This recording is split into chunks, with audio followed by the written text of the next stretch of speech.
día, muy buenas tardes a quienes nos acompañan en esta tarde del jueves 21 de enero del 2021, en que vamos a tener el último conversatorio del ciclo Soñar, Pensar y Crear, una nueva constitución desde Biobío y Ñuble, con el cual la iniciativa Foro Constituyente de la Universidad de Concepción se ha sumado a la tradicional escuela de verano de este año. En esta oportunidad vamos a trabajar un tema en conjunto con quienes nos acompañan y la profesora que estará encargada de dirigir este conversatorio, que hace parte de los compromisos de la Universidad de Concepción y, por cierto, uno de los temas que estará muy presente en la discusión del proceso constituyente, por lo cual hace que nuestro compromiso sea mucho mayor para tenerlo en este conversatorio y poder entonces tener una buena discusión. Vamos a hablar de los derechos sexuales y reproductivos, y repetimos, ese es un tema que forma particular en el marco del compromiso con los temas de género, la Universidad de Concepción quiere relevar, esperando que este y los demás conversatorios hayan servido para poner tal vez esos temas que no han estado, ¿cierto?, en la primera línea de los debates constitucionales. Entonces, a continuación, a nombre de Foro, agradecer vuestra presencia y dejo a la profesora Mercedes Carrasco del Departamento de Obstetricia y Puericultura de la Facultad de Medicina de nuestra universidad, profesora también especialista en temáticas de género y salud pública, quien va a conducir este conversatorio. Muchas gracias, Jimena. Agradezco la oportunidad que se me brinda a través de esta extraordinaria iniciativa del Foro Constituyente UDEC para formar parte, ¿cierto?, de la serie de conversatorios que se han llevado a cabo estas 2 semanas. Bueno, el tema que nos convoca, como bien dijo Jimena, hace alusión a la integración de los derechos sexuales y reproductivos en la nueva Constitución, y para conversar de ello tenemos a 3 destacadas panelistas a quienes agradezco que hayan aceptado la invitación de participar hoy en este evento virtual. Ellas son, la primera es Lidia Casas Becerra, abogada, profesora e investigadora de la Facultad de Derecho y directora del Centro de Derechos Humanos de la Universidad Diego Portales. Lidia, muy buenas tardes. Hola, muy buenas tardes y muchas gracias por la invitación a estar en forma virtual en Concepción. Muchas gracias, Lidia. Nuestra segunda invitada es Lorenza Quesada Mendoza. Lorenza es actriz, activista trans de la colectiva Pies Disidentes e integrante de la red no binaria latinoamericana. Eres bienvenida, Lorenza. Muy buenas tardes. Muchas gracias. Gracias a ustedes también por la oportunidad y por estar aquí virtualmente, como dice Lidia. Y en el futuro ojalá podamos encontrarnos físicamente también. Seguro que sí tendremos oportunidad. Y nuestra tercera invitada es Sandra Oyarzo Torres, matrona, profesora asociada de la Facultad de Medicina de la Universidad de Chile, del Departamento de Educación de Ciencias de la Salud, vicepresidenta del Colegio de Matronas y Matrones de Chile, pero también es vicepresidenta mundial de la matronería a través de la Confederación Internacional de Matronas. Bienvenida, Sandra. Muchas gracias, un honor estar con ustedes hoy día y compartir este tema tan importante y, como dicen ustedes, bueno, seguir soñando en que podemos hacer el cambio. Muchas gracias, Sandra. Bueno, la idea de este conversatorio es que vamos a tratar en tres fases, ¿cierto? Y luego, cuando yo introduzca, ¿cierto?, la temática, ustedes podrán responder sin apoyo, ¿cierto?, a través de presentación, sino que es libre, y podrán interactuar, ¿cierto?, a través del diálogo. También, obviamente, que dejamos invitada a Jimena a este conversatorio. Bueno, cuando Chile, ¿cierto?, se produce la protesta nacional, porque estallido me parece muy fuerte, sino que una protesta nacional reivindicando derechos a través de todo el país, se realizaron distintos cabildos donde ya se observaban, ¿cierto?, la necesidad de que Chile contara con una constitución que incluyera explícitamente los derechos humanos, ¿no?, a través de distintos mecanismos que los garantizaran, pero también reconociendo la diversidad de personas que formamos parte del Chile actual. O sea, eso lo confirmaron, ¿cierto?, el 25 de octubre a través del 78% que aprueba una nueva constitución, pero también el 79% que decide que esto sea a través de la representación del pueblo, ¿no?, donde todas, todos y todos estemos representados. Bueno, cuando hablamos de derechos humanos, ¿cierto?, viene a la cabeza y en alusión a este seminario, el derecho a la salud, que considera, ¿cierto?, libertades y también derechos, pero las libertades a través del control de la salud y del cuerpo, que obviamente se relaciona con el tema que nos convoca, pero el derecho también asociado al sistema que lo proteja. Por lo tanto, me gustaría, ¿cierto?, que cada una de ustedes nos pudiese, ¿cierto?, introducir de alguna manera en tratar de entender por qué es necesario que los derechos sexuales y reproductivos sean considerados en la Constitución desde esa mirada, ¿no? Esa mirada de la salud como un derecho. Le voy a dar la palabra en primer lugar a Lidia. Tienes la palabra y podemos conversar. Bueno, reitero mis agradecimientos a la Universidad de Concepción, a esta iniciativa que, dado los contextos, es de alta relevancia en que a distintos niveles nos involucremos y a través de distintas plataformas y entre distintas disciplinas también. Yo creo que la pregunta sobre la incorporación o no y cómo incorporar los derechos sexuales y reproductivos en este pensar, en este ir hacia un nuevo texto constitucional es de máxima relevancia. Nosotros tenemos una serie de instrumentos internacionales de derechos humanos que Chile ha ratificado desde finales, casi al inicio del año 1990, en 1989 se ratificaron dos, que es la Convención sobre la Eliminación de todas las formas de discriminación en contra de la mujer y la Convención Internacional de los Derechos del Niño. Y posteriormente vinieron todos los convenciones y pactos internacionales que han ido a acrecentar este reconocimiento expreso de derechos al interior de nuestro ordenamiento jurídico. Y esto se produce en virtud de una disposición que hoy día tenemos en el texto constitucional, que es el artículo 5º, inciso 2. El punto es que nuestro desarrollo constitucional, ya sea doctrinario, es decir, lo que piensan los autores, las personas que trabajan con el derecho, digamos, estudiándolo, o bien los jueces y los operadores del derecho en general, uno advierte que existe lo que yo denomino un desacople, una brecha existente entre las obligaciones internacionales que Chile ha ratificado en este ámbito, y luego cómo esas obligaciones internacionales, esas disposiciones súper específicas y concretas tienen una bajada en nuestro texto constitucional. Aquí nosotros podemos decir que hablamos de justicia reproductiva y tiene que ver con un ámbito en que la idea sobre autonomía sobre nuestros cuerpos no está desarrollada de manera alguna frente a la sexualidad o la reproducción en el texto constitucional actual, el de 1980, no así respecto de los tratados internacionales de derechos humanos.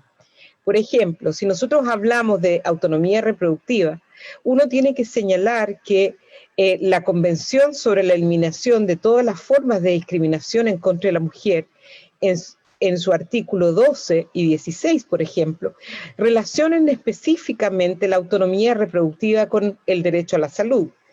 Pero su eje no es, más bien no es pero, sino que su eje en verdad está relacionada con decisiones en el ámbito de la autonomía de los planes de vida de cada uno de nosotros. Y lo dice en forma muy clara cuando se habla del derecho a decidir tener o no tener hijos, el derecho a decidir cuándo tenerlos y cuántos tener.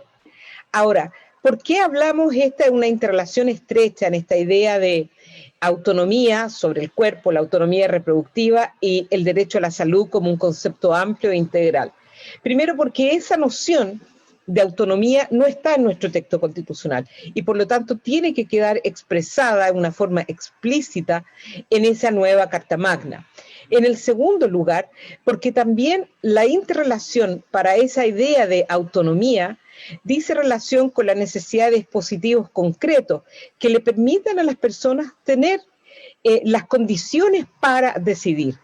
Así, si yo deseo, por ejemplo, no tener hijos como una decisión autónoma de mi propio plan de vida, yo tengo que tener las herramientas para información, educación, acceso a prestaciones de salud, ya sea de consejería o de métodos anticonceptivos, que me permitan materializar esa decisión. Entonces, yo no puedo ver simplemente una idea de libertad sin una conexión directa con un derecho económico absolutamente necesario e indispensable para el hecho de poder ejercer este derecho a los derechos sexuales y reproductivos. En un segundo orden de ideas, en Chile ha habido, no solamente en Chile, en toda la región y en muchos otros países, una resistencia cultural y política profunda frente a la noción misma de derechos sexuales y reproductivos. En el ámbito de la sexualidad tiene que ver con el ejercicio sin violencia, sin coacción, a decidir tener o no tener relaciones sexuales. Dentro del ámbito del desarrollo de nuestra propia personalidad, decidir con quién hacerlo, sin, por supuesto, que no genere un daño a terceros. Y en ese ámbito, cuestión que ha desarrollado mucho más largamente la profesora Gauché, tiene que ver con las disidencias sexuales. El respeto a las personas, digamos, cuya orientación sexual no está, digamos, normada a partir de la heterosexualidad, sino que el respeto precisamente por una orientación sexual, por una identificación de sí mismo de una forma diversa. Estos dos ámbitos, reproducción y sexualidad, conectados al ámbito de la salud, han sido resistidos política y culturalmente. Muchas veces se habla de estos derechos sexuales como una suerte de derechos inespecíficos porque no tienen una expresión de esa manera, semánticamente así puesto en ningún texto. Pero sin embargo se desprenden de muchos otros derechos ya reconocidos en el ámbito de la privacidad, de la salud, de la educación, por nombrar algunos, de la información. El derecho al desarrollo del goce de la tecnología y de la ciencia. O sea, si uno piensa, por ejemplo, en el desarrollo en materia anticonceptiva, es el derecho a gozar precisamente del desarrollo a la ciencia, en que todos por igualdad de condiciones podamos tener acceso a él. Y podría ser, por ejemplo, la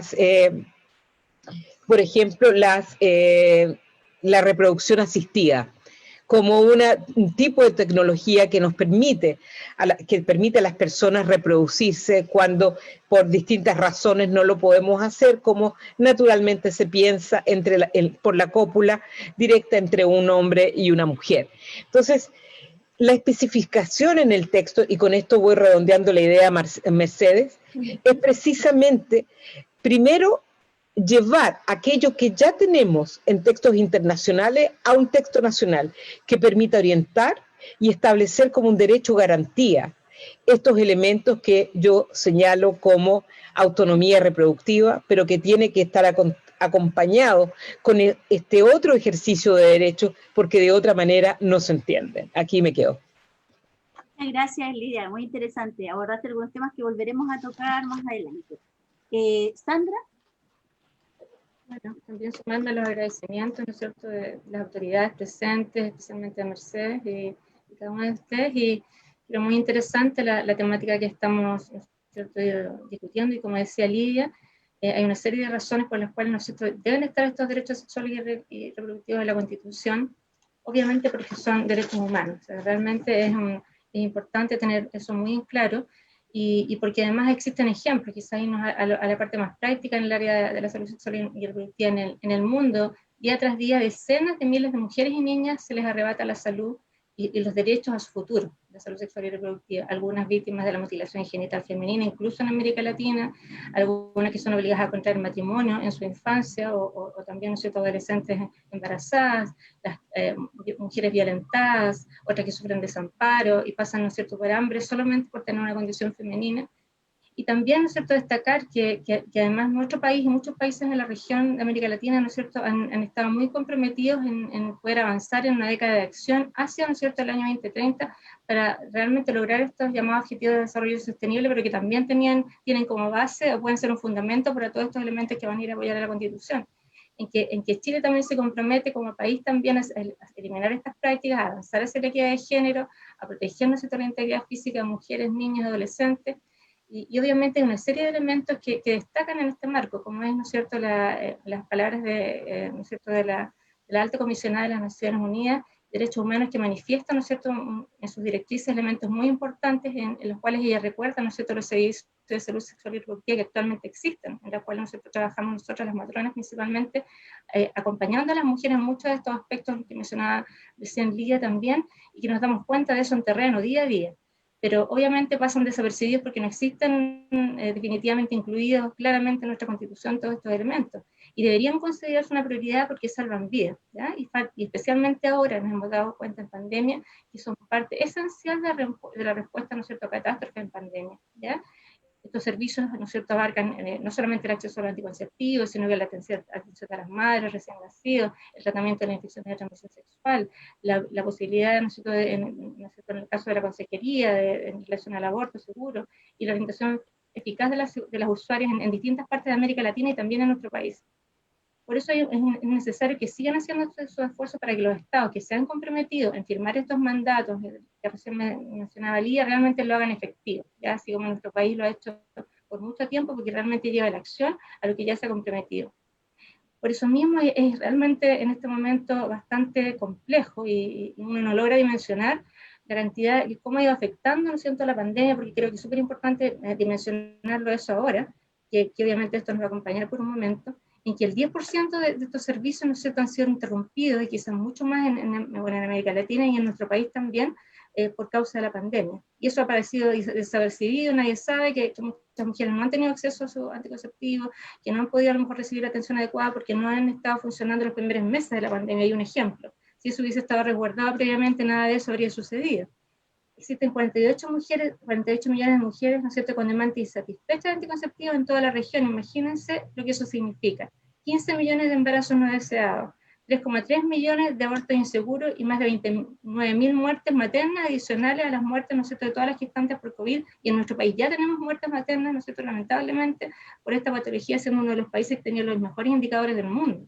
Entonces, finalmente, ¿qué pasa ahí? O sea, es tan necesario realmente que esto se fundamente en nuestra carta, fundamental, y sea parte de todo este trabajo que hay que desarrollar. Por otra parte, también, estos mismos indicadores nosotros han sido llevados a la región de América Latina, y también hay que destacar cómo también han sido invisibilizados estos indicadores, porque no son parte de la información que nosotros recibimos día a día, por ejemplo, en las noticias en relación a la pandemia, que tiene que ver con la salud sexual y reproductiva. En América Latina, con 3 meses de confinamiento, van a haber 15 millones de casos adicionales de violencia de género, que también tiene que ver, ¿no es cierto?, con todos estos elementos de la salud sexual y reproductiva y las inequidades. También hay 2,2, en este momento en América Latina se espera que hayan 2,2 millones de embarazos, 1 millón de abortos, 3.900 muertes maternas y 51.400 muertes infantiles. O sea, en realidad las cifras son alarmantes. Y nosotros en este momento no realmente tenemos esas cifras tan a la mano en nuestro país. O sea, entonces uno tendría que preguntarse por qué, si en el fondo tenemos estos servicios de salud sexual y reproductiva, no sabemos realmente qué es lo que sucede. Bueno, uno de los elementos esenciales que realmente permite la Constitución va a ser organizar esto, y obviamente aprender estas lecciones, tener estas lecciones aprendidas, que en nuestro país han existido estas políticas, en nuestro caso como matronas, desde 187 años, ¿cierto?, en los cuales las matronas hemos estado trabajando en salud sexual y reproductiva, y obviamente poder llevar estos ejemplos, estos elementos a la Carta Magna, ¿no es cierto?, y entender que esto podemos avanzar en estos cambios. Y obviamente tener muy claro que además hay otro elemento presente de la agenda, ¿no es cierto?, de salud sexual y de derechos reproductivos, que es el tema de la equidad de género. Nos damos cuenta, ¿no es cierto?, que obviamente en muchos países nos tardaríamos casi más de 100 años, ¿no es cierto?, en avanzar en esta disparidad de género a escala mundial, y si hablamos de la participación económica son como 257 años, o sea, casi 300 años, ¿ya?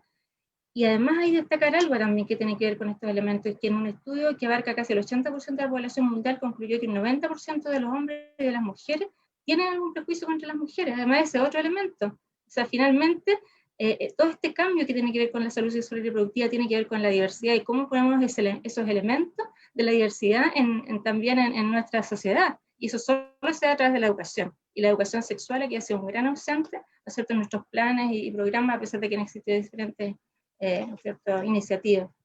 Por lo tanto, los gobiernos deben hacer cumplir y salvaguardar los derechos, ¿no es cierto?, sexuales y reproductivos de las mujeres, de las niñas, de los adolescentes, a través de todos estos tratados que ya se mencionaron. Y porque en el fondo no podemos hacer oídos ciegos, ojos ciegos, porque tenemos que asegurar el cumplimiento para que realmente exista el acceso a la atención adecuada. En este momento existen, ¿no es cierto?, diferentes observatorios que ven cómo nuestro país ha ido avanzando, había logrado un avance, ¿no es cierto?, en estos distintos indicadores, pero obviamente con la pandemia estos indicadores van en retroceso, vamos a retroceder, ¿no es cierto?, se espera que retrocedamos como 20, 30 años, ¿no es cierto?, en todos los avances que habíamos tenido en el área de la salud sexual y reproductiva, en la salud de las mujeres, en la atención en la anticoncepción, en el manejo de todos estos elementos, ¿no es cierto?, partíamos a hablar de las poblaciones, ¿no es cierto?, de la diversidad, quien estaba completamente abandonada, y obviamente en educación sexual, que también ha sido un elemento en que estamos en retroceso y que al asegurar, ¿no es cierto?, este tema en la Constitución va a significar que que existan también los recursos para, ¿no es cierto?, implementar este tipo ¿no es cierto?, de elementos, de contenidos, de experiencias que sean realmente accesibles para todas las personas y obviamente con la calidad que se requiere y con los profesionales adecuados que sean los que tengan que estar, ¿no es cierto?, en este proceso. Muchísimas gracias, Sandra. Bueno, nos dejas mucho que pensar, ¿cierto? Y mucho que revisar, obviamente, a quienes nos escuchan y nos están viendo por Facebook Live de la Universidad de Concepción. También dejar claro que la conversación sobre los derechos sexuales y reproductivos, ¿cierto? Poner esto sobre la mesa, da cuenta de que estos derechos no son privativos de las mujeres, son derechos de todas las personas, pero especialmente hay que orientarlo a los derechos de la mujer y de las personas LGTBIQ+, ¿no?, para que esta toma de decisiones del cuerpo, la sexualidad y la reproducción impliquen también el poder y la autonomía que mencionaba antes Lidia. Por eso, Lorenza, nos gustaría saber tu opinión respecto a la pregunta conductora, ¿no?, que les planteé al principio. Sí, tomándome de las palabras de Sandra y de Lidia, y bueno, las tuyas también, hay una violencia estructural, inclusive yendo a un nivel más macro, latinoamericano. Somos un continente marginalizado, colonizado, por lo tanto la estructura inicial de nuestra creación a nivel continente ya está en base a otras perspectivas del mundo en general. Por tanto, ha costado mucho que cada país, y aquí justo también me meto con lo que tiene que ver con la red no binaria latinoamericana, esa red se configuró el año pasado, donde recién estamos empezando a interactuar entre personas no binarias y en general sobre una educación no binaria, respecto a lo que sucede en los países latinoamericanos, y la violencia estructural es muy grande. O sea, si ya es evidente que hay una violencia hacia lo femenino, como decía Sandra, en la comunidad LGBTIQA+, la violencia hacia lo femenino existe propiamente dentro de la misma comunidad también. ¿Por qué? Porque hay un eje, hay una estructura patriarcal que en el fondo ejerce violencia sobre el que viene después.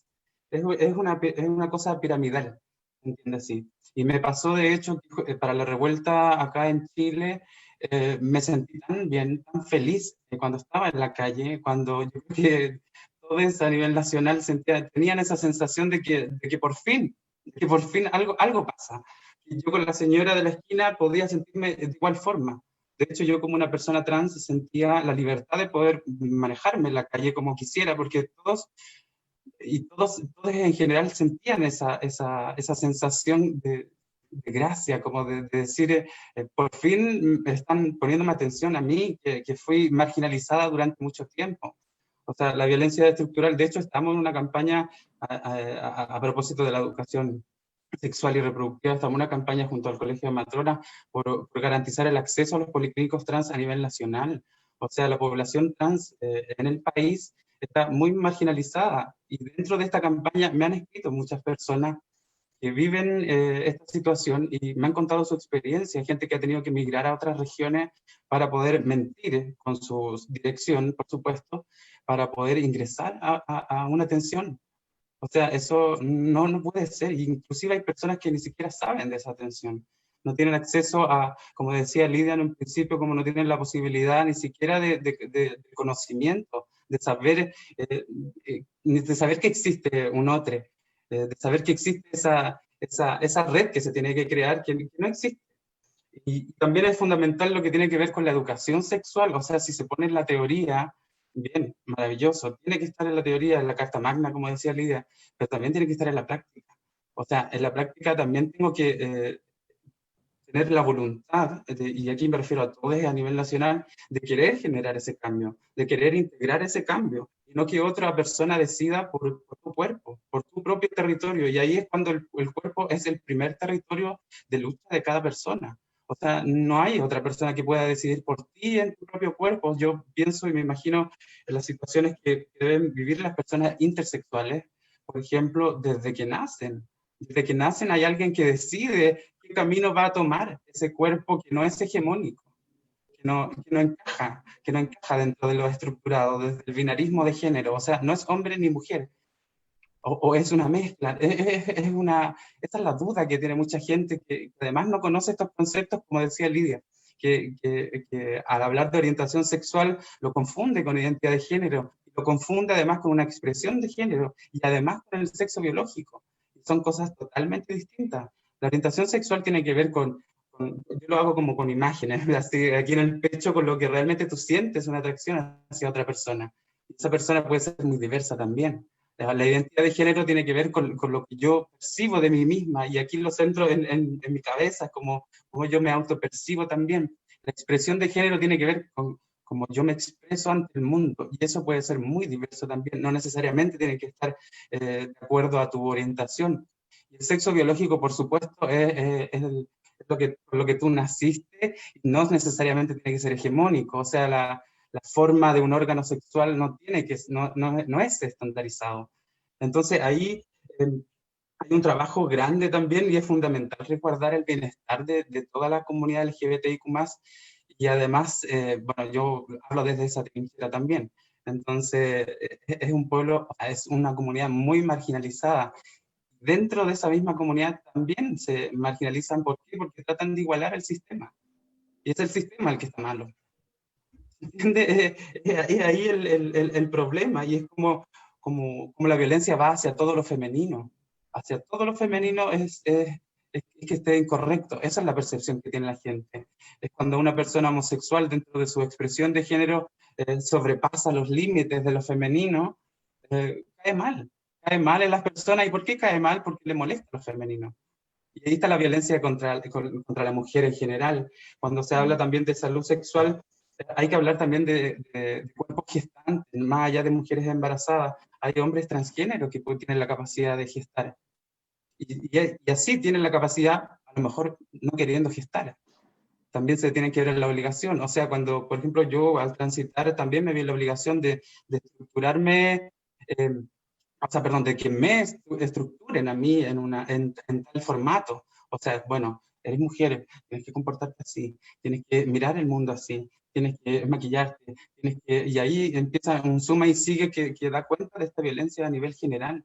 Y en la Carta Magna que viene, tiene que integrarse todo esto desde la práctica también, y desde un voluntarismo de querer cambiar las cosas, de querer llegar a toda la población, y no por goteo. No por goteo, porque la desigualdad es estructural en todo aspecto, en lo educativo, en todo aspecto, lo social, en lo económico. Siempre hay alguien que tiene menos que mí, o que tiene menos posibilidades, menos acceso. Y ahí eso hay que cambiar, hay que pensar en todos, en general, y en cada uno de esas personas que están perdidas a lo mejor, y necesitan orientación, información, acceso, cosas fundamentales como esas. Muchísimas gracias, Lorenzo. Bueno, desde estas tres perspectivas, ¿cierto? Obviamente que se hace necesario discutir, obviamente, este tema para la incorporación. Este es un primer escenario para poder introducir, ¿cierto?, a la audiencia en estos temas, y obviamente que surgirán más iniciativas para profundizar, más algunos que han salido, ¿cierto?, y que por tiempo no podremos tomar. Sin embargo, voy a recoger, ¿cierto?, las últimas ideas de Lorenza. O sea, el control de la sexualidad y del cuerpo de las mujeres y las personas LGTBIQ+, ha sido históricamente un dispositivo de dominación para mantener la situación de subordinación, ¿no?, en general. La oportunidad de la consagración de los derechos sexuales y reproductivos en esta nueva Constitución permitirá una reivindicación de las personas como sujetas de derechos. Sin embargo, también tenemos que tener en cuenta que las 12 constituciones que ha tenido nuestro país han sido creadas desde una mirada masculina, ¿no? Patriarcal, sexista, que ha sido elaborada por hombres para hombres, pero hoy tenemos la oportunidad de tener paridad, y esperamos que esto también sea una oportunidad para que haya una mirada distinta, ¿no? En este documento magno. Por lo tanto, quisiera introducir el siguiente tema, ¿no? De esta importancia de combatir o de tratar esta inequidad de género, ¿cierto? Estructurales, heteronormativas, esta institucionalidad, ¿cierto? Que tenemos, que mencionaba también Lorenzo, bueno, las tres en general. ¿Cómo podemos, ¿cierto?, combatir en este proceso que estamos viviendo para que obviamente se reconozcan de una manera inclusiva, respetuosa, esta autonomía o esta justicia? Me gustó mucho la idea de Lidia, ¿no?, que trae a colación, yo le agregué la justicia sexual y reproductiva, ¿no?, en este documento magno. Les lanzo la pregunta, ¿no? ¿Cómo podemos combatir esta inequidad estructural que tenemos y que ahora tenemos una oportunidad de la participación paritaria, ¿no?, de hombres y mujeres en la elaboración de la Constitución frente a este tema, ¿no? Lidia. Bueno, me gusta, Mercedes, que hables de una oportunidad, porque en realidad estamos frente a un mega desafío. A un mega desafío porque hoy día tenemos una gran dispersión de personas que van a ir a la constituyente. Tenemos y tenemos que esperar más bien a cuáles van a ser los resultados de la votación de abril, que nos permita tener una mirada más clara de cuánto vamos a poder realmente avanzar. Es esperanzador, al menos en un sentido en que nos permite partir desde la paridad.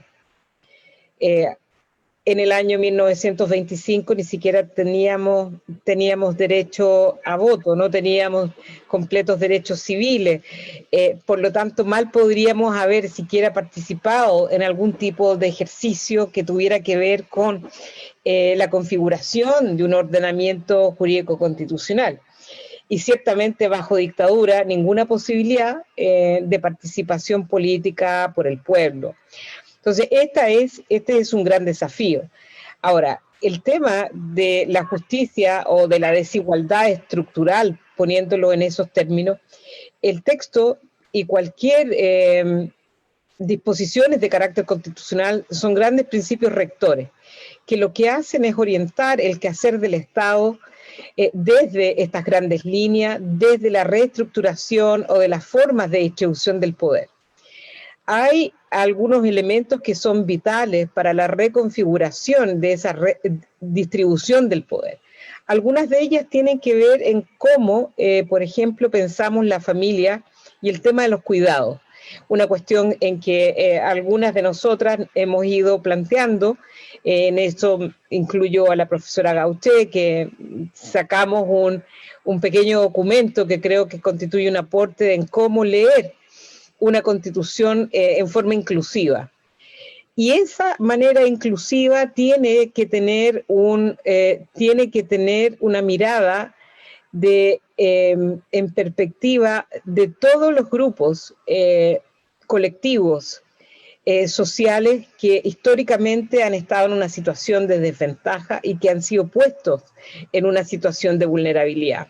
Entonces, uno es claramente esa conformación familiar que sea respetuosa de todas las formas de conformaciones familiares, pero que a su vez el desarrollo y el sentido de un Estado tiene que ser pensado al servicio de la persona y el desarrollo de su personalidad. Eso implica autonomía, pero a su vez también significa un Estado social que esté al servicio y que no sea un Estado subsidiario, es decir, que el Estado sea el que primero se preocupe de todas las necesidades de los sujetos y que no estemos, digamos, pensando que toda la estructura y el desarrollo está en primer lugar en base a estos cuerpos intermedios, los privados, y que luego comience una actividad de parte del Estado para satisfacer las necesidades más básicas, sino que en realidad es al revés. Digo esto porque hay cuestiones de desigualdad estructural que están asentadas más bien en un orden político-económico. Y allí es donde no está, estamos, digamos, pensando en cómo la configuración del Estado y esa idea de Estado social tiene que definirse en una forma distinta, que permita, por ejemplo, sobre el derecho a la educación, sobre el derecho a la salud, sobre el derecho a la vida y cómo concebimos el derecho a la vida, sea pensado de una manera distinta. Y la participación política, por ejemplo, de todos los grupos dentro del Congreso, cómo imaginamos la configuración de las propuestas de ley con o sin intervención de la ciudadanía, por ejemplo. Entonces, la desigualdad estructural no es una cuestión que solamente está en aquello, en los aspectos culturales, donde las mujeres o donde las disidencias están en una situación de sometimiento o subordinación, sino que incluyen elementos que tienen que ver con cuestiones económicas. Y ese orden económico puede o podría cambiar su orientación en la medida en que los cambios constitucionales vayan en esa dirección. Y ahí yo quiero también pensar y también hacer como unos llamados de un escepticismo o más bien de cautela, pongámosle de esa manera, de cautela, en que hay una reorganización del poder dentro de una estructura, digamos, desde un ordenamiento constitucional, pero la bajada frente a la organización y el detalle está dado en la mayor parte por ley, por reglamentos, pero por política pública fundamentalmente. Entonces, en la medida en que estos grandes principios rectores de redistribución del poder, por ejemplo, en términos económicos, cuál es el sentido del derecho a propiedad u otra, o la actividad económica, o cómo organizamos el aparato del Estado frente al derecho a la salud y a la educación, tienen que ser llevados, materializados a través de política pública. Entonces, no hay que pensar que la Constitución por sí sola hace los cambios. La Constitución lo que permite una reorganización, pero nada de lo que estamos hablando, desigualdad estructural, se termina con un nuevo texto constitucional. Y por eso yo hablo de cautela. Y de cautela también porque, al ser algunas de estas reformas en que estamos pensando, yo creo que especialmente en el ámbito de los derechos sexuales y reproductivos, necesitamos una mayoría más que robusta. Necesitamos 2/3. Y esos 2/3 no van a ser fáciles de conseguir. Y por lo tanto, desde el punto de vista político, desde donde yo miro esto, necesitamos tener una gran estrategia que converja en esos puntos.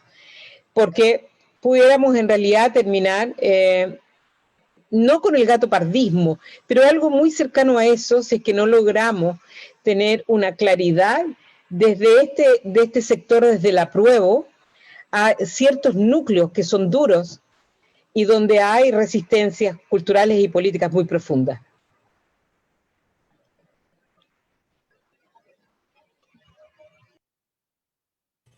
Perdón.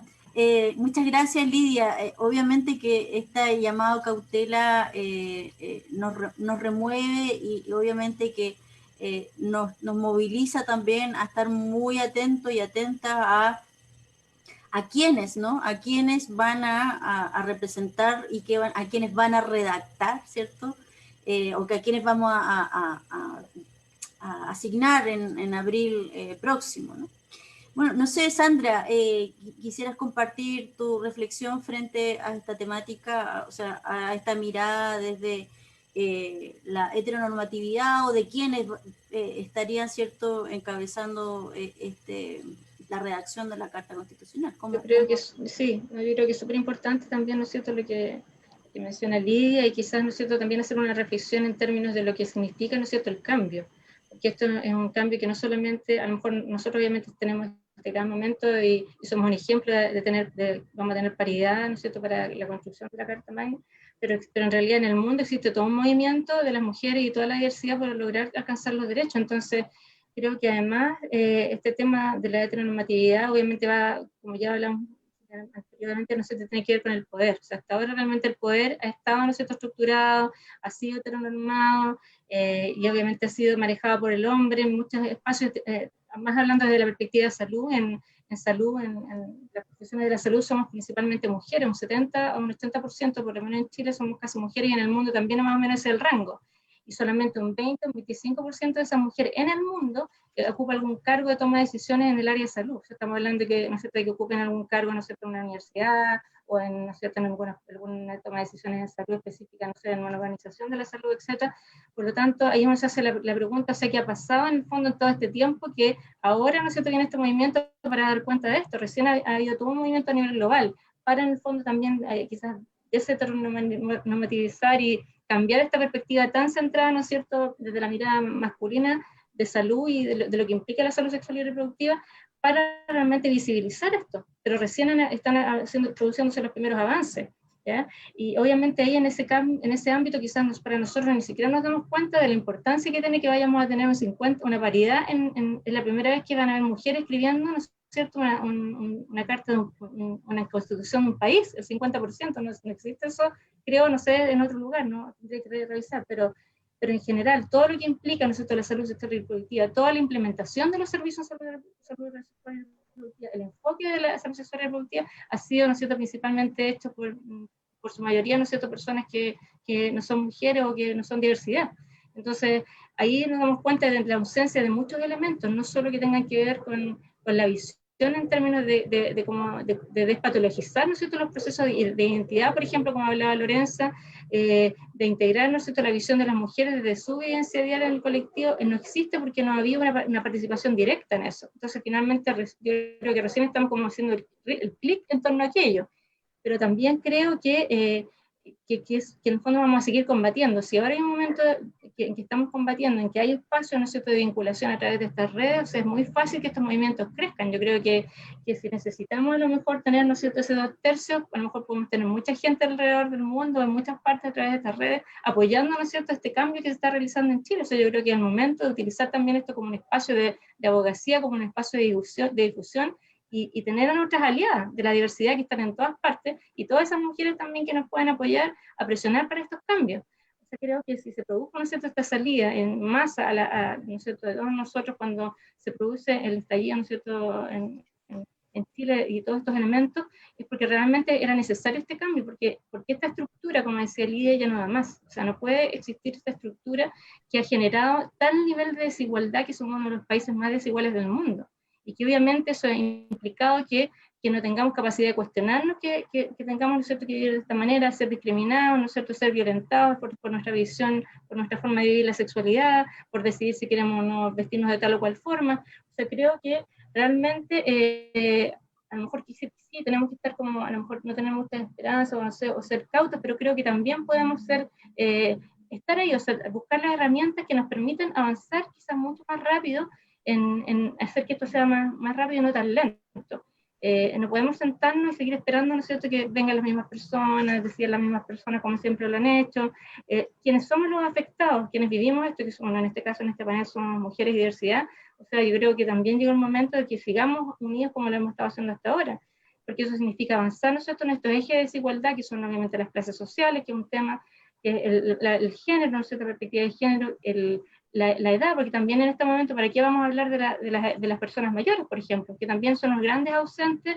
No sé si estamos hablando también de la sexualidad y en las personas mayores, ¿no? Ese tema tampoco se ha tocado en la Carta Fundamental. Entonces, y además otros elementos, ¿no es cierto?, como la etnia, como el territorio, o sea, cómo también esta Carta Magna se tiene que constituir desde la vida diaria de los territorios donde viven las poblaciones. Todas las personas en Chile, en su mayoría, ¿no es cierto?, viven en comunidades, no viven en espacios que son resguardados. Entonces, y la vivencia cultural, a lo mejor de la sexualidad, de la salud sexual y reproductiva, también tiene que ser creada ahí. Saber qué es lo que significa también la sexualidad para las personas chilenas en esos espacios. O sea, hay tanto que hacer, no sé, una investigación, tanto que levantar, y además mostrar este ejemplo. Creo que eso realmente va a avanzar para permitir que podamos realmente empezar este cambio. Y darle esta mirada, ¿no es cierto?, más de la diversidad de las mujeres, que a lo mejor hasta ahora no habíamos tenido esa oportunidad, por eso estamos tan tranquilos con este modelo, y nos incomodaba, pero en realidad no habíamos sentido esa búsqueda o esa fuerza que tenemos ahora. Yo creo que realmente es una gran oportunidad y hay que aprovecharla y utilizar las redes que tenemos y vincularnos a todos esos espacios que también están dando la misma búsqueda en este momento. Muy bien, muchísimas gracias, Sandra. ¿Lorenza? Sí. Me pasa que, claro, escuchando a Sandra, a Lidia, todo converge en que somos un continente explotado, ¿no es cierto? Que como decía anteriormente, bajo esa lógica, la tarea más próxima que nos queda para poder cambiar todo esto es el trabajo hormiga que podemos realizar quienes tenemos el privilegio quizás de haber accedido a más información, de haber accedido a más, en el fondo, a todo, porque hay gente que está muy marginalizada. Ese acceso permite, y ese trabajo hormiga que me refiero, permite educar. Y educar porque hay personas que ignoran, y yo también ignoro ciertos temas, y es algo súper natural, no lo veo como algo negativo. Ignoro también ciertos temas porque me han cerrado las puertas hacia esos temas. O sea, cuando yo digo, no necesito que me acepten por ser transgénero, exijo que me respeten. O sea, no necesito, cuando me ha pasado muchas veces que he entrado a instituciones, por ejemplo, donde hay baños, solamente baños, no hay baños para hombres ni para mujeres, y no saben lo agradecida que me siento, porque el tema tan particular como ir al baño, que es súper básico para todos, para las personas trans no es así. Entonces, y también lo conecto con lo que dice Sandra. Por ejemplo, una persona trans adulta mayor también es mucho más difícil poder manejarse o poder integrarse al sistema en general, o alguien que escapa del binarismo de género. Alguien, por ejemplo, durante la transición hay muchas mujeres que deciden o bien se incomodan, eso ya es súper particular de cada una, pero por ejemplo, cuando las personas ven a una mujer con barba, queda la escoba, porque no le entra en la cabeza a la gente, la gente no es capaz lo desestructuran. Entonces, como que no es capaz de comprender que hay distintas maneras de vivir, distintas maneras de expresarse, y que existen mujeres que tienen barbas, no necesariamente que hayan transitado, sino que ahí está la violencia y la heteronormatividad que dice, la mujer es así, y el mundo está hecho por hombres, el mundo está creado por hombres a nivel general. De hecho, cuando se habla de la raza humana, se dice el hombre, cuando no es el hombre, es el ser humano, es una persona, es el ser humano, ¿no? Ahí está claro, en el mismo vocabulario está todo dirigido hacia allá. Y la heteronormatividad está presente en todo aspecto. Y quienes manejan todo esto es justamente, como decía Sandra, es desde el poder. Y el poder, quienes los tienen, son las personas, estas grandes personajes que han explotado el continente latinoamericano durante todo este tiempo, desde que fuimos colonizados. O sea, son esas mismas familias que han ido cambiando solamente, que mantienen ese poder. Por tanto, ese poder lo tienen también en los canales de televisión, en las revistas, en la moda, en los supermercados, en la publicidad, en la ropa. O sea, en la ropa, la misma ropa. Hay personas que no encuentran su talla de ropa o no encuentran su formato de ropa en ninguna parte porque todo está estandarizado. Todo está estandarizado. Entonces, cuando te obligan a sentirte mal de que porque si tú vas a comprarte una ropa a una gran tienda y no te queda tal igual como se ve en la publicidad, te obliga a sentirte mal por tu propio cuerpo. O sea, y esa violencia también es terrible. Entonces, combatir la heteronormatividad es muy importante y es muy potente también. Y tiene que ser este trabajo hormiga desde las bases, porque son las bases las que están quebradas. Es la base cuando me relaciono con mi vecina, me relaciono con mi familia, cuando también estoy educando en el fondo a mis propios abuelos, cuando les converso sobre lo que estoy viviendo. El hecho de transitar fue un crecimiento muy grande e impresionante, no solamente para mí, sino que para mi entorno, para mi familia. Mi propia familia entendió lo que significa el transitar. Y no solamente en mí, sino que al yo comentar, al yo introducirles en el tema, y en todas las temáticas de la comunidad, que yo también me fui instruyendo en eso. O sea, yo personalmente tuve que ir golpeando puertas y decir, acercándome, buscando redes para poder sentirme mejor. O sea, si yo no tengo la capacidad ni la interés de levantarme un día e ir a buscar eso, no lo voy a encontrar porque no hay nada que me ofrezca eso. O sea, de hecho, en la misma comuna donde vivo, en el municipio, no existe una oficina de disidencias sexuales. Yo fui a preguntar y ni siquiera me escucharon. O sea, me preguntaron, ¿qué es eso? Me lo dijo el guardia. Entonces, bajo esa violencia tan sencilla como eso, es terrible. O sea, me pasó durante todo el tema de la transición, cuando para la gente yo era un cuerpo extraño, no encajaba. Entonces, para poder ir al baño, como le decía anteriormente, tenía que esperar llegar a mi casa. Entonces, algo tan básico como eso tiene que cambiar y tiene que modificarse y lograr cambiar a estos sectores duros que decía Lidia, que están de ultraderecha, que están tratando de proteger sus propios intereses económicos. Y es eso lo que quieren.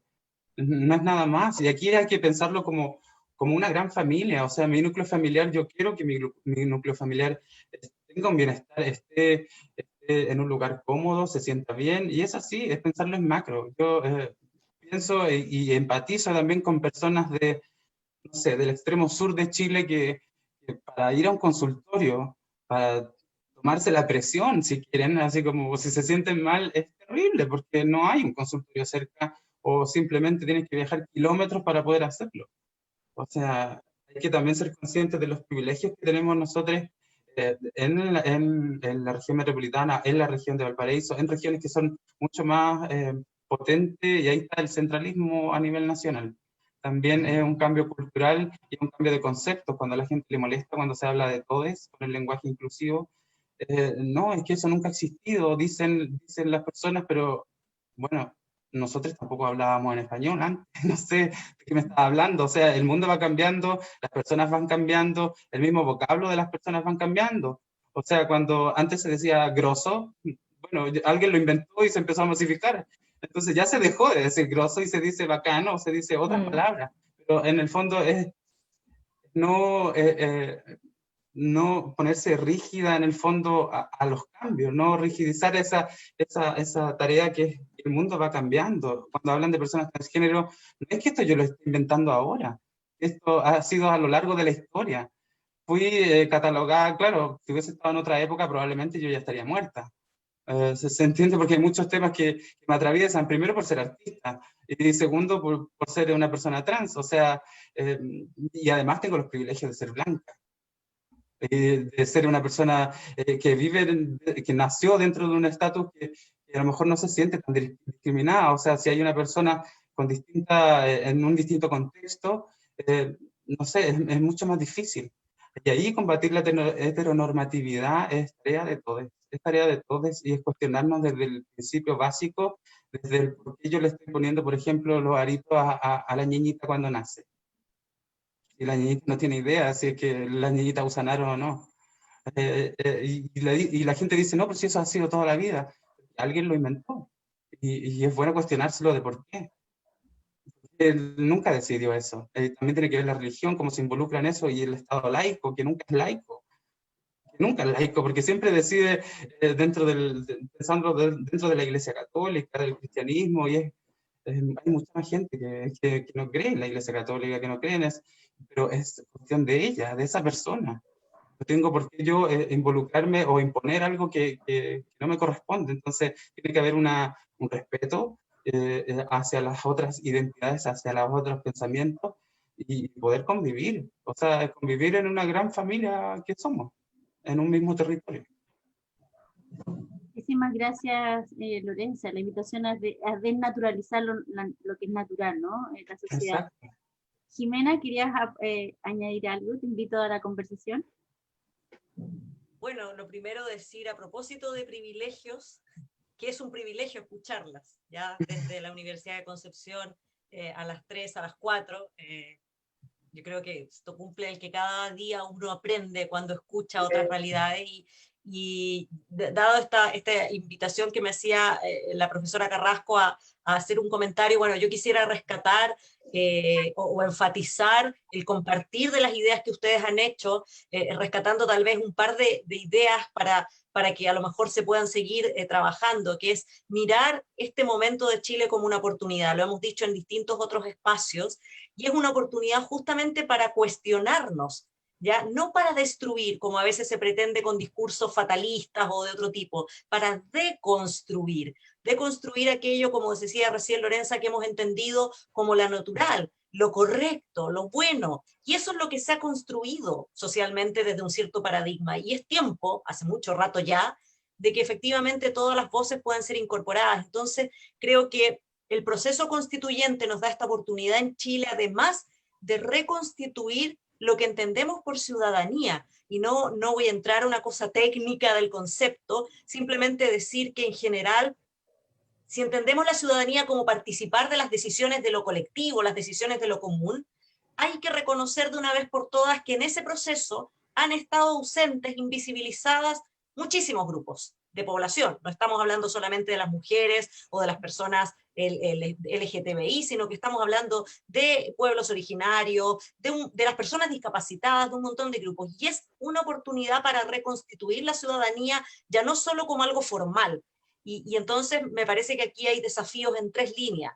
Uno es uno que a lo mejor ya logramos, y me sumo a lo que decía Lidia ahí, que hemos venido tratando de aportar con otras profesoras en términos de luchar en su momento por la ley de paridad, y claramente la opción del 25 de octubre nos permite eso, pero no podemos quedar pensando que ese es un gran triunfo, porque ahora viene lo decisivo, y lo decisivo es que haya un respeto y un reconocimiento en el proceso de elaboración de la Constitución, por un lado, pero también en el resultado de esa Constitución. Y entonces creo que hay cosas interesantes, porque si miramos la ciudadanía desde una forma distinta, tenemos que ser capaces ahí de incluir los derechos sexuales y reproductivos, y de incluirlos desde una perspectiva de lo positivo, no como usualmente los entendemos de lo no se puede hacer esto, no se puede hacer esto otro, reconfigurarlos hacia una perspectiva de lo positivo que tiene la sexualidad y la reproducción, que no tienen por qué ir de la mano tampoco. Y ahí también hay algunas cosas que es interesante precisar en esa discusión. Y por supuesto ampliarla a otros derechos que hacen parte de esto mismo, como por ejemplo el lograr tal vez consagrar el derecho de toda persona a vivir libre de violencia de género, que es algo también que sería interesante. Y por eso creo que es una oportunidad para también lograr que en ese proceso de redacción, el órgano que lo vaya a hacer, es decir, esas personas que van a ser elegidas el 11 de abril, también incorporen esto en el proceso de elaboración. No sacamos nada con tener un proceso tutelar, un proceso donde se estereotipen las discusiones que se den durante la tramitación, donde se use un lenguaje sexista, y yo creo que ahí tenemos que hacer una invitación, porque justamente el desafío con los derechos sexuales y reproductivos apunta a lograr reconocer primero, identificar esto y luego trabajar para cambiarlo en el proceso y en el resultado, que va a ser ese nuevo pacto social. Y muchas gracias a todas, y gracias Mercedes por convocarme a que participara en este espacio, en esta opinión. Muchísimas gracias, Jimena. La verdad es que, bueno, el Foro Constituyente UDEC nace, ¿cierto?, desde esta idea de traer a colación distintos temas, ¿cierto?, para que la ciudadanía, la comunidad, no solamente la de la región del Biobío y Ñuble, donde está, ¿cierto?, la Universidad de Concepción presente, sino que a nivel de todo el país, ¿cierto?, aborde temas que le parecían importantes y que no lo tenían, ¿cierto?, conceptualizado o no lo tenían, ¿cierto?, aterrizado, y obviamente uno de ellos es este que nos convoca hoy día, ¿no? Así que yo les agradezco muchísimo, ha sido muy interesante. Vamos a ir a la última parte de este conversatorio, teniendo en cuenta, ¿cierto?, algunos elementos que ya han abordado desde la primera intervención de Lidia hasta ahora, ¿no? Teniendo en cuenta que la violencia, ¿cierto?, o la discriminación, ¿cierto?, frente a las temáticas asociadas a la sexualidad y a la reproducción, ¿cierto?, han afectado a las mujeres y a la población LGTBI en particular, ¿cierto?, está unida de forma indivisible a diferentes condiciones que tienen las personas, es decir, que tienen simultáneamente, como bien mencionaba Jimena recién, ciertas características de personas hacen que estén invisibilizadas. Sin embargo, cuando estas características se dan simultáneamente, tales como la raza, el origen étnico, la discapacidad, ¿cierto?, la religión, las creencias, la edad, la clase, la orientación, la identidad, etcétera, ¿cierto?, Ya vamos, quería traer a colación el concepto que hace alusión a esta interacción, ¿no? Que es la interseccionalidad, ¿no? ¿De qué manera la interseccionalidad debería considerarse o ponerse en este debate de reconocer conceptos y la importancia de ello sobre todo en el reconocimiento de los derechos sexuales y reproductivos, ¿no? ¿Qué consideración tendría o qué importancia tendría considerar este elemento, este concepto, ¿cierto?, frente al debate de estos temas? Lidia, te doy la palabra. Bueno, yo creo que el texto que nosotros finalmente podamos afinar, proponer para una nueva constitución, tiene que hacerse cargo de estas diferencias. Tiene que decirlo expresamente, en el sentido de considerar que hay y existen grupos que están en una especial situación de vulnerabilidad. Si bien las mujeres como grupo, por el solo hecho de ser mujeres, estamos en una situación de desventaja, ya sea cultural, económica, la cuestión es asegurar que cuando uno plantea los derechos sexuales y reproductivos, tiene que decirlos y fundamentarlos a partir de que no todas, que el Estado tiene que propiciar medidas que satisfagan derechos reconociendo esas diferencias o esas consideraciones. No es lo mismo, claramente, ser una mujer blanca que ser una mujer negra. No es lo mismo ser una chilena que ser una inmigrante y que nos miren o que la miren con ojos de inmigrante irregular. No es lo mismo ser una mujer lesbiana y con discapacidad, o no es lo mismo ser una indígena y además ser de la disidencia sexual. Es decir, cuando el Estado desarrolla políticas públicas, cuando tenemos que plasmar esos derechos, de alguna manera la formulación dentro del texto tiene que haber un reconocimiento expreso en que hay grupos que requieren medidas específicas o especiales o acciones afirmativas que le permitan el ejercicio y goce efectivo de los derechos que nosotros estamos planteando. Porque por un lado hay libertades, el no interfiera con mi vida, pero por otro lado, el aseguramiento de esas condiciones, como yo señalo, de esos dispositivos. Y desde ese punto de vista, la idea del reconocimiento, el establecimiento, por ejemplo, de norma expresa que prohíba la discriminación, en donde vayamos señalando las colectividades que históricamente han estado y están en desventaja, es una medida, es una forma de avanzar en ese sentido. Nosotros tenemos una ley antidiscriminación con una serie de déficits, porque la propia ley Zamudio, también conocida como la ley antidiscriminación, la ley Zamudio, tiene una serie de cortapisas donde coloca en tensión la idea de igualdad, particularmente frente a ciertos derechos que son de personas que organizan o no establecimientos escolares o desarrollan un cierto tipo de actividad económica. Entonces, tenemos que reforzar el reconocimiento y mirar cómo dentro de la identidad de una persona pueden sufrir no solamente múltiples, sino que respecto de esa persona o de ese grupo, lo que se vislumbra es una categoría, ¿no?, de macro discriminación, por así decir, que la sitúa en un universo, en una condición muy distinta de lo que estaría otra persona, que no es solamente la sumatoria de discriminaciones, sino que la configura como un grupo especial, donde el Estado requiere tener miradas específicas, medidas que permitan advertir esas diferencias, esas desigualdades, a fin de poder de alguna manera eliminarlas. Muchísimas gracias, Lidia. Sandra.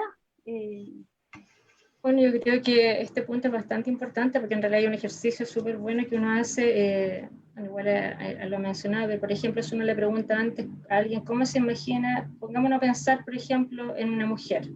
Imaginémonos y uno se le pregunta, ¿en qué problema, por ejemplo, de discriminación podría encontrarse esa mujer en su entorno laboral? cómo vive su maternidad, cómo vive su sexualidad, cómo tiene o no problemas para acceder a la vivienda, cómo ella transita por el espacio público, cómo se siente ella parte del territorio. No sé si cada uno de ustedes ha podido imaginar, pero me imagino que incluso podemos empezar a pensar en ella, qué es lo que estamos pensando, de qué edad nos imaginamos que ella tiene, nos imaginamos que es de alguna etnia, hemos pensado a lo mejor que ella está en una silla de ruedas, o que a lo mejor es inmigrante, o que es trans, o que es de un pueblo originario. Seguramente la mayoría de las personas no han pensado en ninguno de estos espacios, ¿ya? Y no han pensado, ¿no es cierto?, a lo mejor en toda esta diferencia, diversidad, porque en el fondo nuevamente volvemos a hacer lo mismo, que es lo que hemos aprendido a través del tiempo, sin tener esa apertura por el mismo espacio, ¿no es cierto?, cultural en el que nos hemos encontrado y la educación que hemos recibido.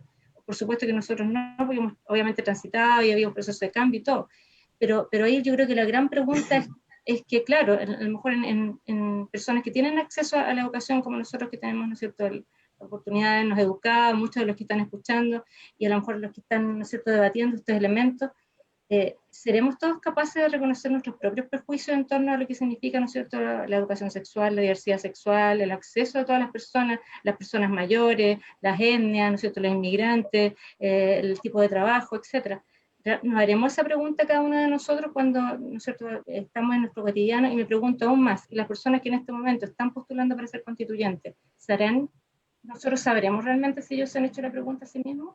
¿Se han preguntado ellos a sí mismos? ¿O nosotros sabemos? ¿O ellos dan cuenta que tienen, ¿no es cierto?, no tienen conflicto de interés con todos estos elementos que estamos recién armando, y ellos van a escribir nuestra constitución? ¿Estamos seguros nosotros que ellos nos pueden decir realmente a ciencia cierta que esa es la visión que ellos tienen? ¿Cómo estas personas que van a ser los constituyentes, que van a escribir nuestra nueva constitución, van a representar a las comunidades? Si ellos no viven en una comunidad, no viven, ¿no es cierto?, en una comunidad rural, no viven en una comunidad a lo mejor ¿no es cierto?, carente de recursos, han vivenciado a lo mejor todos estos elementos de la discriminación. ¿Cómo podemos asegurarlo? ¿De qué manera vamos a resguardar entonces que esos elementos, al momento de escribir la Constitución, realmente estén presentes? Y nuevamente no vuelva a suceder lo que ha sucedido, que personas, ¿no es cierto?, que han tenido la suerte de tener obviamente la educación o que pertenecen a grupos élites especiales, escriben nuevamente esta carta, ¿no es cierto?, dando acceso solamente a pequeños grupos para que puedan escribir, ¿no es cierto?, esta Constitución y trabajar en lo que son, ¿no es cierto?, este enfoque. Así que yo creo que ahí un elemento esencial para avanzar incluyendo esta perspectiva es no excluir para nada entonces la diversidad, o sea, tendría que estar presente permanentemente, y nosotros tendríamos que asegurar que las personas que van a sentarse a escribir la Constitución realmente den cuenta de todos estos elementos para que nos aseguren que esta diversidad va a estar incluida y representada, ¿ya? Por otra parte, ¿no es cierto?, que obviamente que todos estos elementos vayan avanzando hacia cambios también en la educación, porque no podemos tampoco esperar a que se escriba la Constitución y que se apruebe, no va a ser, no sé cuántos años más van a pasar, ¿no es cierto? El tema es ahora, o sea, el tema lo tenemos ahora.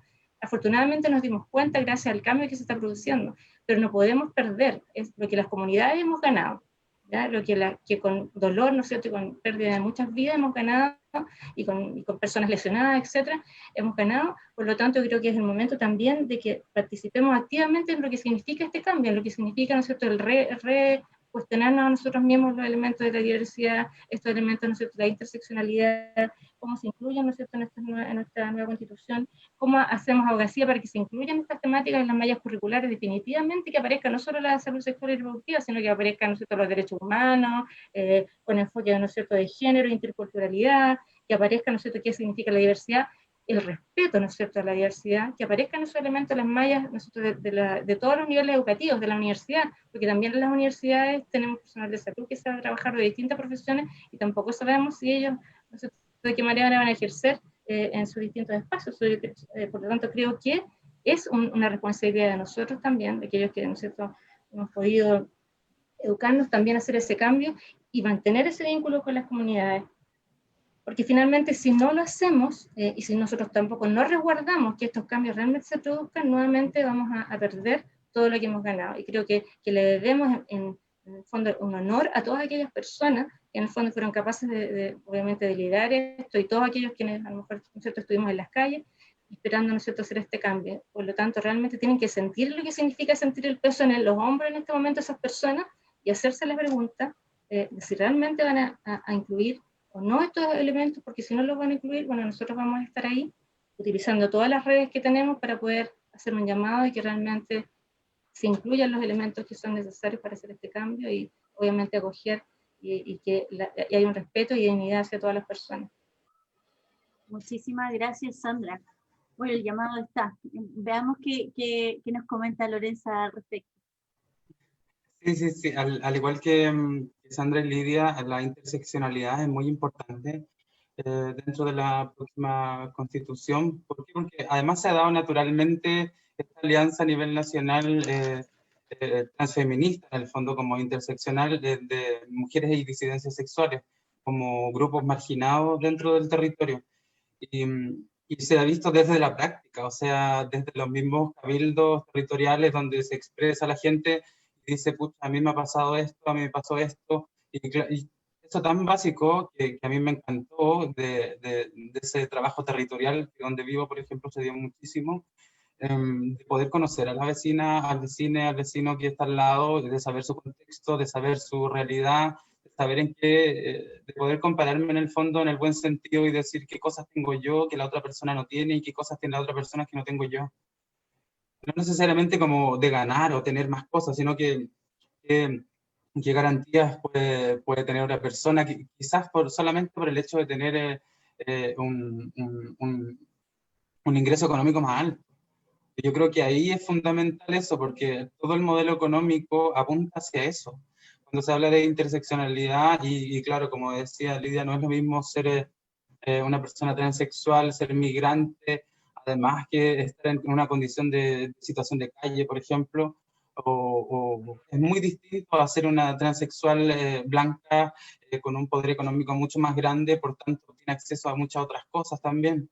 Y ahí es cuando el dinero hace posible todo, o sea, y es súper terrible porque hay, no sé, grupos dentro de la comunidad que al tener mucho más adquisición económica, tienen más libertades también, y el sistema le da las libertades como, ok, a mí no me interesa que tú seas transexual, migrante, discapacitado, o sea, con capacidades distintas, ojo, ahí también hay que cambiar el concepto, y yo también me hago el autoanálisis.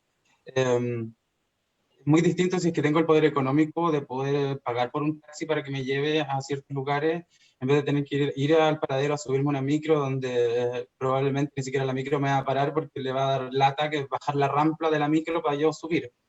O sea, desde eso, yo me acuerdo cuando era chica, al mismo por el mismo hecho de ser estudiante, las micros pasaban de largo. Y muchos conflictos al subirme a la micro. ¿Por qué? Porque tiene que ver con lo económico. ¿Por qué? Porque antes el micrero ganaba por esa persona que iba subiendo, el estudiante pagaba mucho menos. Por tanto, el chofer le daba lo mismo, si paraba o no. Entonces no se garantiza en el fondo a esa persona, sino que se garantiza el poder económico. Y eso es lo terrible. Ahora, hay otra cosa que cuando se habla de interseccionalidad, es que cuando a mí me ha pasado, aquí yo hablo desde lo empírico siempre, me ha pasado que en la misma calle la gente me dice, uy, pareces mujer, pasas muy desapercibida.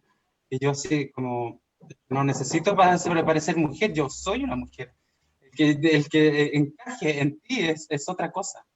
Pero no tienes por qué cuestionarme eso a mí.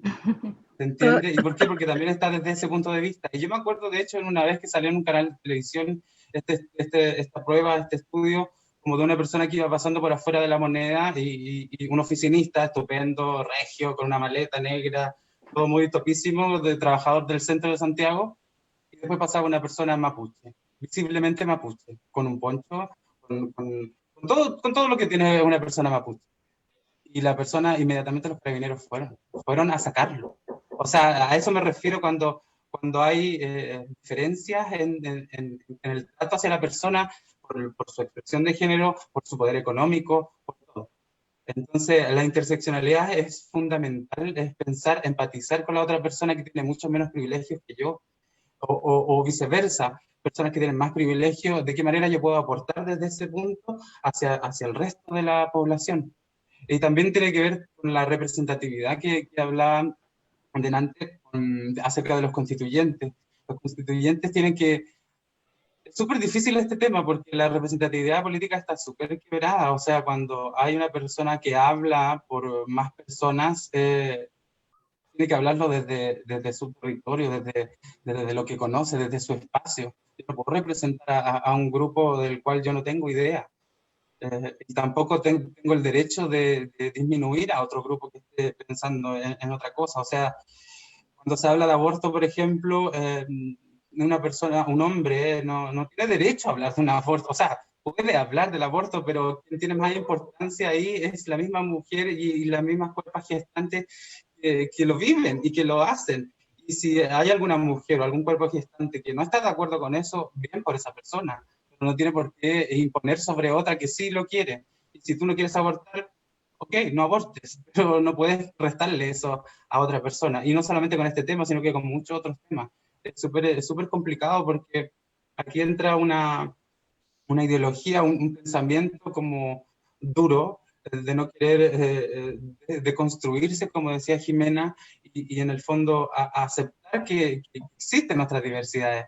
O sea, las personas transexuales, por ejemplo, alrededor del mundo, antes la historia lo dice y lo expresa así, son personas muy importantes. En la India existen les hijra, que son personas transexuales que están a cargo de ceremonias sagradas, como el nacimiento, como funeral, como, no sé, son muy importantes y catalogadas como, bueno, no toda la población quizás, yo tampoco vivo allá y conozco la realidad allá, pero así es visto. En México también, las muchas también son parte de un estado de México donde, si bien se respeta dentro de ese estado, eh, abiertamente son más respetadas. ¿Por qué? Porque además pertenecen a una etnia en particular que la identidad de México en sí la respeta mucho más.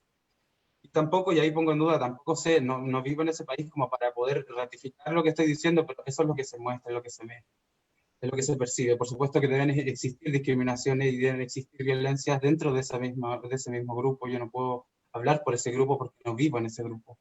Sin embargo, puedo opinar alguna percepción que pueda tener.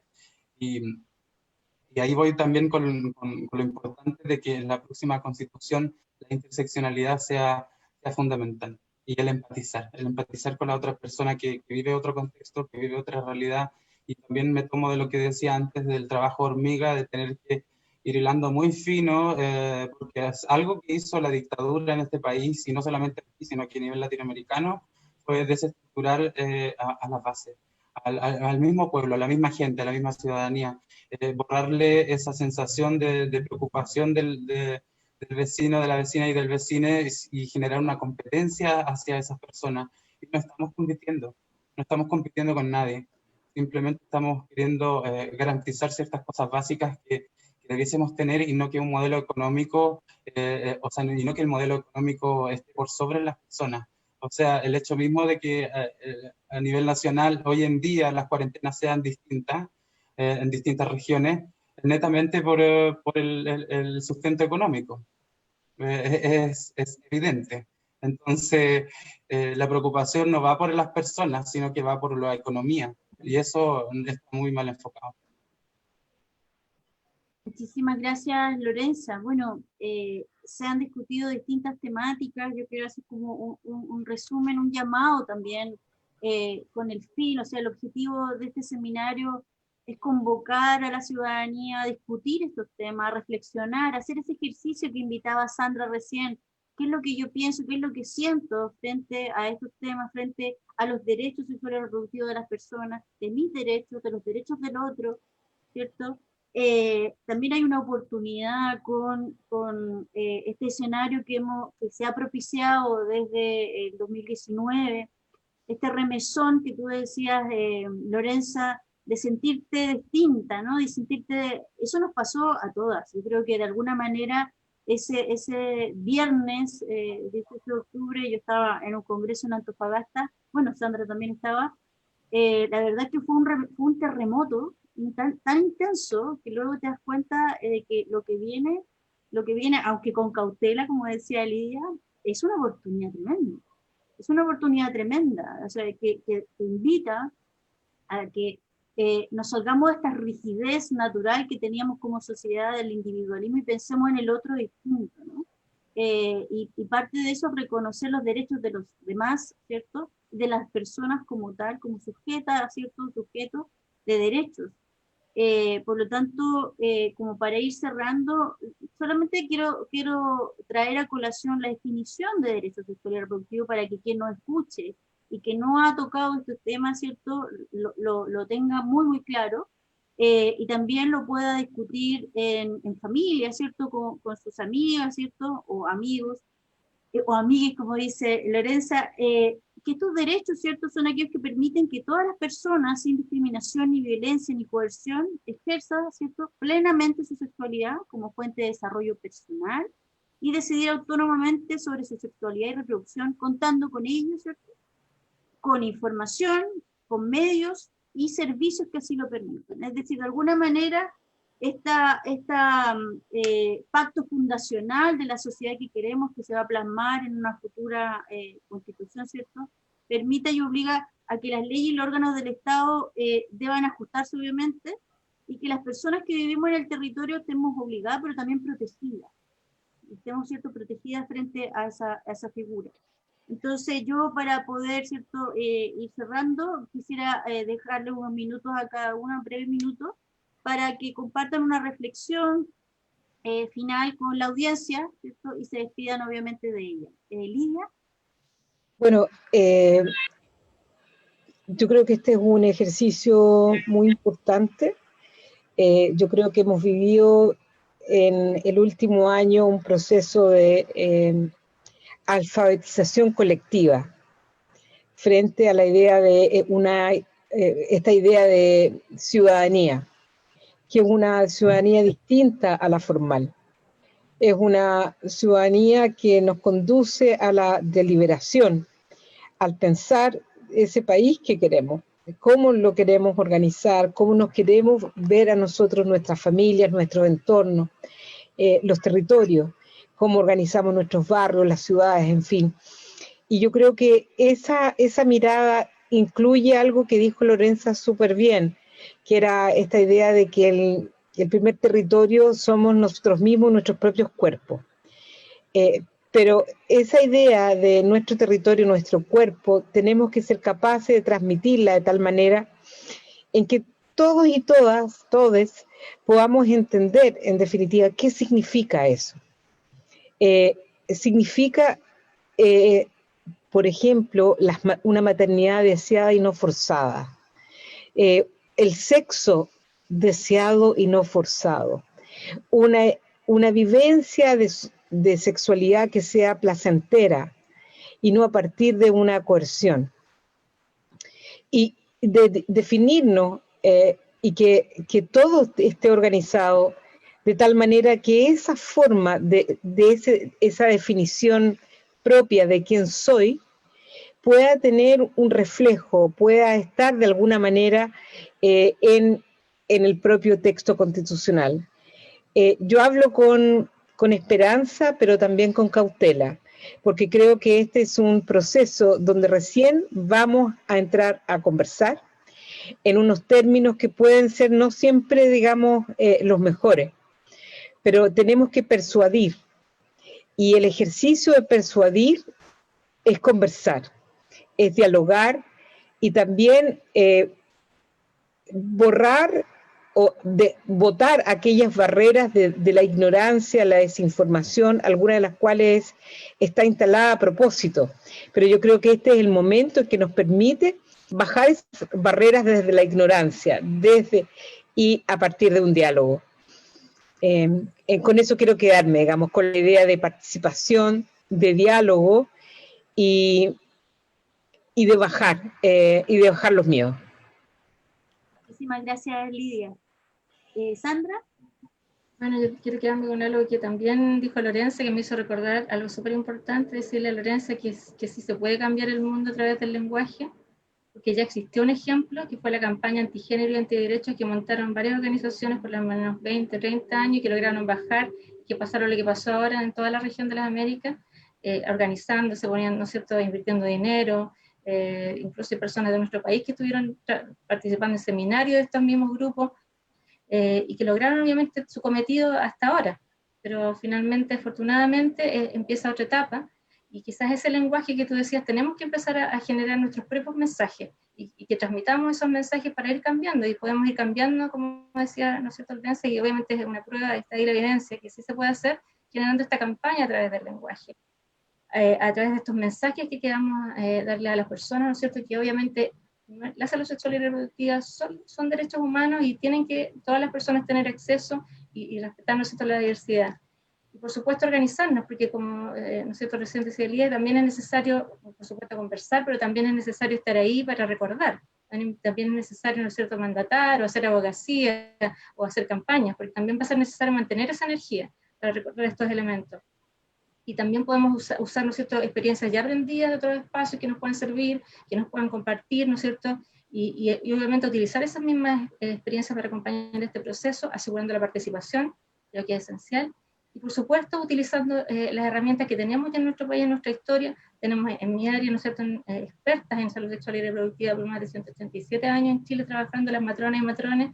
Entonces, ¿qué personas más expertas podrían acompañarnos en esta área para poder decir qué es lo que significa estar en el territorio a lo largo de todo Chile, del norte al sur hasta la Antártica, y en la Isla de Pascua trabajando con las mujeres, con la población en la diversidad, en distintos espacios, ¿no es cierto?, de niveles socioeconómicos, y por lo tanto creo que eso también es importante, y que sería un gran aporte para poder realmente tener, ¿no es cierto?, estos elementos incluidos en nuestra Constitución.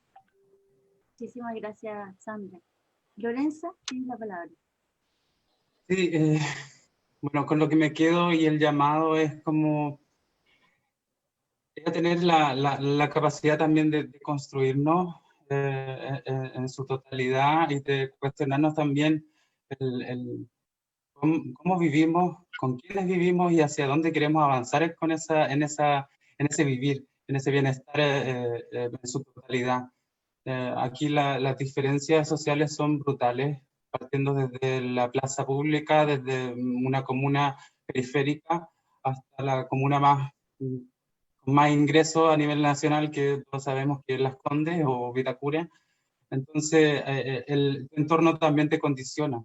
Tu entorno te condiciona, y invito también a toda la población a un poco a buscar ese bienestar, o sea, a encargarse de relacionarse con sus vecinos, con sus amigues, a cuestionarse ciertos comportamientos, ciertos vocablos, de por qué lo digo, de por qué lo hago. Eso es de construirse, eso es pensar, y no está mal, no es que lo que yo haga sea lo correcto. Mi verdad no es la verdad absoluta, sino que la verdad se construye entre todos, entre la realidad de la otra persona que tengo al lado. Y ahí está la invitación también a salirse de lo hegemónico y de buscar otra alternativa. O sea, hay muchas más alternativas que los canales de televisión oficiales. Cuando la información es modificada, todos sabemos que representa ciertos grupos también. Hay muchos canales regionales, hay muchas páginas de internet, hay mucha información dando vueltas, pero también tiene que haber una cautela respecto a esa información que recibo. Tiene que ser una información real, concreta, no necesariamente oficial, pero sí verídica.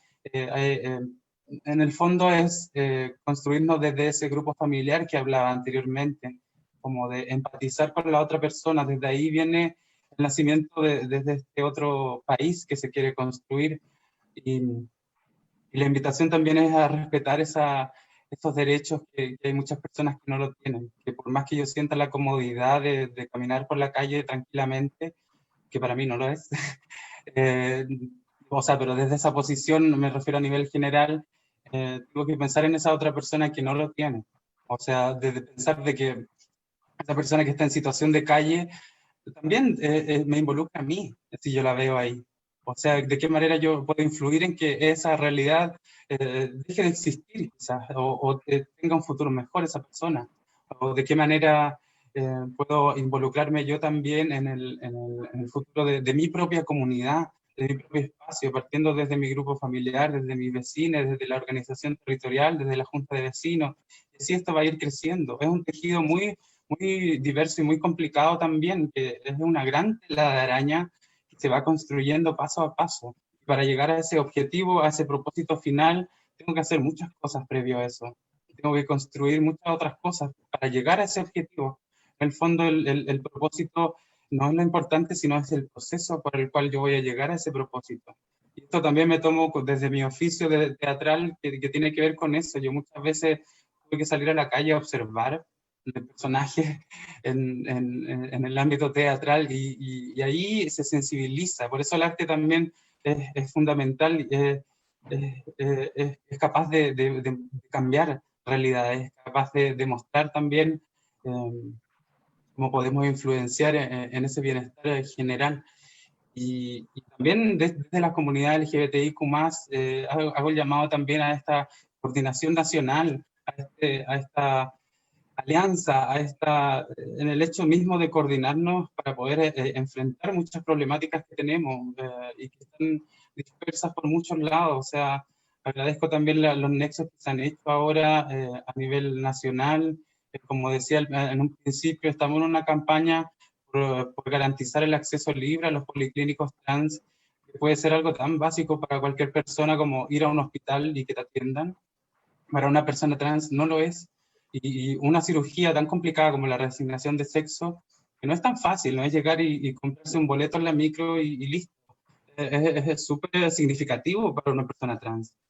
Es súper importante para su desarrollo también. No es un bien estético. Entonces, el que juegue el Estado con eso es terrible. Entonces, me empatizo también con muchas otras personas que sienten una insatisfacción sexual a lo largo de toda su vida, que luchan por eso y a veces no tienen las posibilidades y las puertas se les cierran. Entonces, hago este llamado también a esta campaña a nivel nacional, que, bueno, también con el Colegio de Matronas y desde la colectiva Pies Disidentes, de donde yo activo, se pueden buscar en el Instagram de Pies Disidentes, ahí está el link de un formulario que se está llenando para recopilar toda la información acerca de las personas que apoyan esta iniciativa. Estamos trabajando junto a OTD, la Organización de Transdiversidades también. También estamos formando una coordinadora nacional de disidencias sexuales, entonces, o por lo menos intentándolo también. Nosotros nos representamos a nivel nacional a todas las disidencias sexuales, sí queremos coordinarnos en temas como este. No tomar decisiones por personas que a lo mejor tienen otra realidad. Yo no sé qué contexto tenga una persona disidente en Arica, a otra que sea en Concepción, a otra que sea en Temuco, es muy distinta. Y por tanto también tiene que haber esa apertura hacia esa diversidad de realidades y contextos en el cual viven las mismas personas de la comunidad. Y también me quedo con esa sensación de gratitud por este conversatorio, por esta invitación a este espacio, a la Universidad de Concepción, por supuesto, y a ustedes, grandes mujeres referentes, para mí también. Muchísimas gracias, Lorencia. Bueno, el honor es compartir, es un honor haber podido moderar este conversatorio que está llegando a su final, lamentablemente, pero es el inicio de distintas iniciativas que invitamos a la audiencia a seguir durante este año 2021. Me quedo con algunas ideas de valorar lo esencial, de construirnos, de tratar de reflexionar frente a lo que somos y lo que hacemos, interaccionamos con las demás personas, a tratar de pensar en esta justicia sexual y reproductiva que debería estar implementada, ¿cierto?, en esta Carta Magna, en llamar a aquellas personas que van a ser constituyentes a debatir y a hacerse el cuestionamiento que invitaba Sandra. Es una oportunidad, como ya dije, que ojalá nos refleje lo que somos, ¿cierto? Pero no solamente a la mujer y a la comunidad LGTBI. Yo creo que hay un cuestionamiento de la masculinidad hegemónica también importante en distintos espacios y territorios, que también son convocados, ¿cierto?, los compañeros para poder, ¿cierto?, deconstruirse. Yo creo que en este momento nadie sobra frente al cambio. Creo que en este momento hay que unirnos para poder, ¿cierto?, hacer, ¿cierto?, una constitución que nos represente y que obviamente reconozca los derechos sexuales y reproductivos que nos convoca. Mirar, construir este pacto, no solamente con unas gafas moradas, sino que estas gafas tienen que tener un doble, un triple aumento para poder ver esta realidad distinta y diversa, ¿cierto?, de las personas que habitan el territorio nacional. Yo con esto le doy la palabra a Jimena para que cierre este conversatorio. Muchas gracias a la audiencia y a los mensajes positivos y cariñosos que hemos recibido a través de Facebook Live. Muchas gracias, Mercedes. Muchas gracias a ustedes 4 tremendas mujeres que nos han inspirado y por otro lado también nos desafían a estas deconstrucciones y a estas ideas que hemos escuchado esta tarde. A nombre de Foro Constituyente UDEC, la iniciativa que ha creado la Universidad de Concepción como una plataforma paritaria, interactiva, interdisciplinaria, participativa desde las regiones de Biobío y Ñuble, queremos agradecer la participación que han tenido tantas y tantas personas en este ciclo de conversatorios, Soñar, Pensar y Creer una nueva constitución para Biobío y Ñuble, o desde Biobío y Ñuble, en el marco de la Escuela Verano. Agradecer especialmente a los profesores y las profesoras que participaron por la Universidad de Concepción en este ciclo, a las profesoras Davita Moreno, Violeta Montero, Alejandra Ster, Susan Foot, Michelle Tobar, a los profesores Juan Pablo Enríquez, Ricardo Utz, Gastón Salamanca, que nos acompañaron en estos días también, por supuesto también a Mercedes, y un agradecimiento especial también desde Foro Constituyente a Soledad Cabrera, que nos ha ayudado a poder participar en este espacio de la virtualidad que tratamos de acercar, ya que es la realidad que nos ha tocado y que parece que va a seguir siendo parte de este año 2021 por muchos meses, y agradecer también a la Dirección de Comunicaciones, a Extensión de la Universidad de Concepción por permitirnos estos buenos espacios. A partir de marzo volveremos con otras actividades desde Foro Constituyente UDEC, tanto en vinculación como ha sido este ciclo, también en espacios de formación que queremos compartir con nuestra comunidad estudiantil de pre, de posgrado, y también, por cierto, con iniciativas en que podamos aportar desde conocimiento situado que vemos en nuestra región y en nuestras regiones, en nuestra universidad. Así es que dejarles especialmente a cada persona invitada para que nos reencontremos en marzo en una serie de actividades, porque esta es una oportunidad, ya lo hemos dicho en todos los espacios, y es una oportunidad en que cada persona tiene la opción de participar, de poner a disposición de quienes van a escribir nuestra Constitución sus sueños, sus ideas, sus tal vez miradas de cómo debemos construir este nuevo pacto, ese diálogo al que hablaba Lidia hace unos minutos.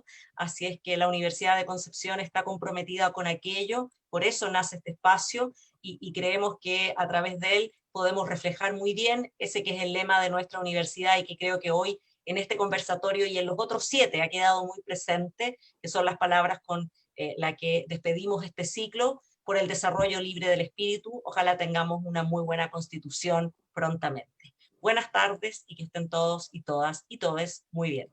Chao.